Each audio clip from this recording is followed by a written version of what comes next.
В эти дни главной достопримечательностью московского цирка на воде стал маленький морской лев. Малышка Молли появилась на свет в Грозном. Цирк гастролирует в столице Чечни с начала месяца. Как рассказывает дрессировщик морских львов Оксана Кондратьева, потомство в неволе – крайняя редкость.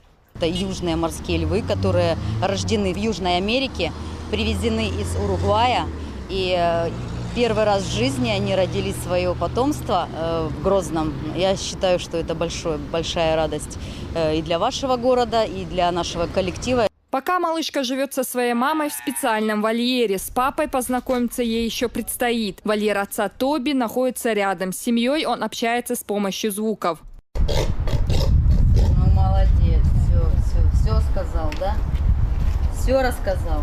Маленький морской лев, хоть и окружен повышенным вниманием людей, чувствует себя в питомнике, как рыба в воде. От Молли требуется лишь учиться есть самостоятельно и набирать вес. К цирковой сцене животное будут приучать максимум через полгода.